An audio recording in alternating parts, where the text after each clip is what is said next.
We have the man himself, Joe Maddon, the manager of the Angels. And, Joe, we were just talking about Shohei Ohtani. I saw him pitch and hit on Sunday, and I was dancing. Are we going to see that this year? I hope so. That was the point, was to get him out there and try it right now and see how he felt.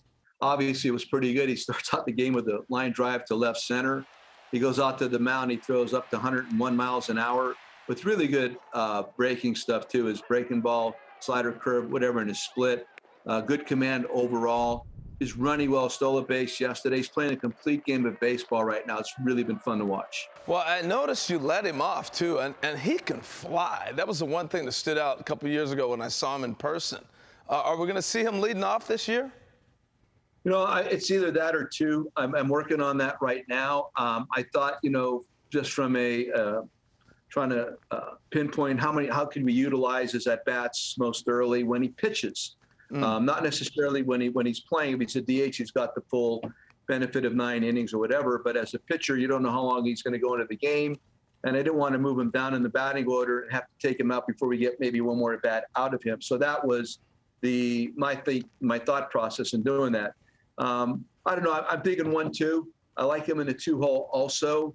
It also keeps Trouty behind him all the time, which then would make other teams have to pitch to him regardless as the game is in progress. So I like to just have him settle into one spot because we're all seeing really a special year on the horizon for him.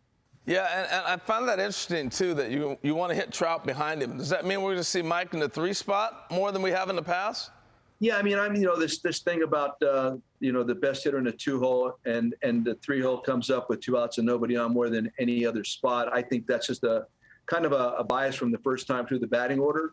I like in the first time through that Mike has a chance to have 2 guys on in front of him as opposed to just 1. And then we'll see what happens, because after that it becomes serendipitous anyway. So I like him there because then Anthony's sitting behind him and then we'll set it up behind him.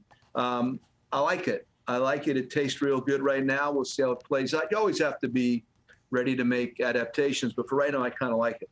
It feels like this is more your team this year. Last year was so different with COVID, Yeah. 60 games, not a real spring training, all that. So team building, Joe, that's something you've always done. Even back when I was playing with the Angels and you were a coach. What do you have up your sleeve this year for building unity with this club? The GGA. The GGA. All right, you got to tell me what that means. The Gallego Golf Association.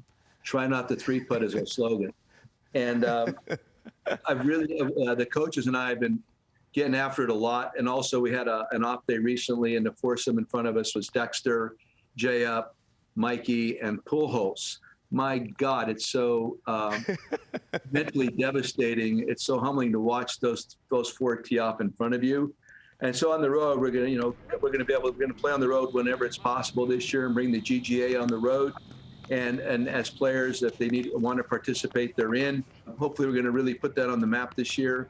I love it. I love it. Joe, it puts a smile on my face. We're getting back to normal. I'm talking to Joe Maddon about baseball and things off the field. It's really cool. Thanks for the time, Joe. Appreciate you. Go get them this year. Always great to be in your presence, Harry. Thanks a lot, buddy.